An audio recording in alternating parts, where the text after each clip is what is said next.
Que font les pilotes entre les courses? Eh bien voilà, ils sont ici à Lens-en-Vercors au sein de la structure du Dubourg Racing, tous réunis à l'invitation de cette équipe. C'est une tradition ici à Lens avec tous les pilotes et évidemment Jean-Baptiste.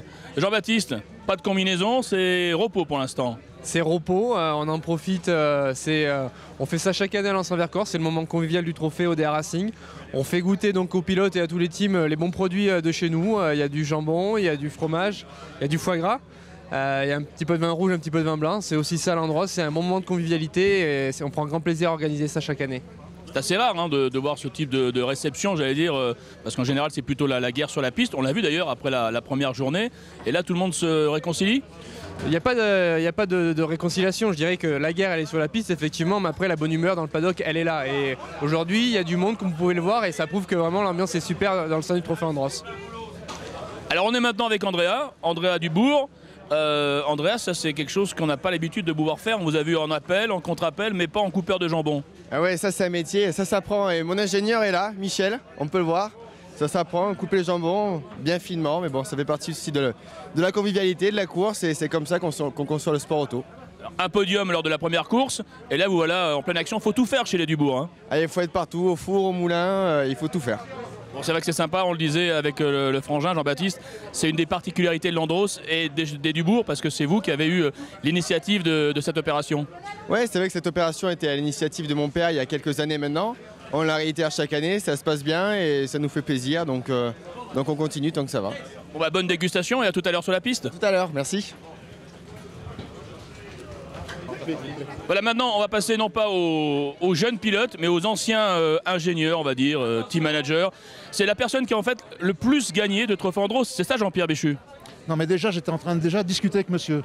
J'aurais aimé continuer ma discussion et après on verra, d'accord? Mais comme je sais qu'elle n'était pas très correcte, je me suis permis d'intervenir dans votre conversation. Ouais, je m'en doutais que tu savais, mais qu'est-ce que tu veux, c'est comme ça. Ah oui, effectivement, il y a gagné quelques-uns des trophées. Mais ça c'est l'âge, hein, c'est le privilège de l'âge. Oui, parce qu'il y a donc tous les trophées gagnés en ce moment avec Jean-Philippe Dérault.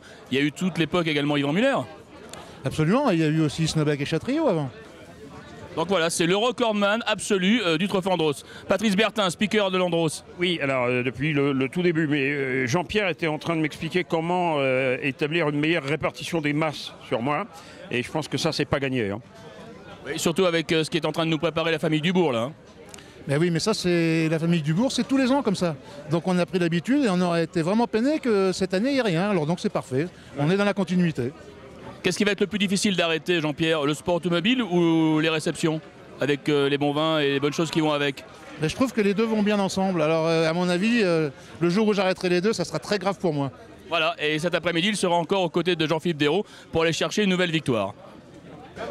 Alors évidemment, on rencontre beaucoup de pilotes, beaucoup d'ingénieurs, mais bien entendu, l'organisateur est là. Max, comment ça va?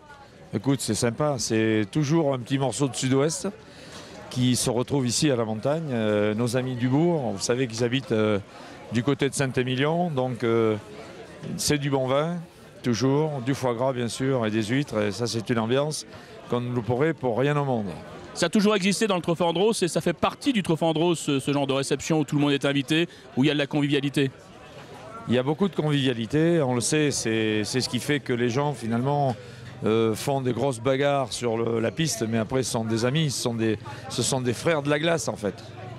Et quel est le meilleur au niveau de la réception, au niveau de goûter les vins, d'apprécier parmi les pilotes? On avait un très très bon cuisinier qu'on a perdu, en la personne de Romain Grosjean, qui savait allier et faire des omelettes extraordinaires avec des champignons. Là aujourd'hui, les Dubourg sont bien au niveau du vin. Puis je crois savoir qu'il y a des pilotes qui goûtent, mais aussi de l'alcool, un peu de tout. Et il y en a certains aussi qui ne le supportent pas très bien, donc c'est ça qui est marrant. Voilà, on verra le résultat tout à l'heure pour la deuxième journée. Bien sûr. Les amis, 2 secondes. Il faudrait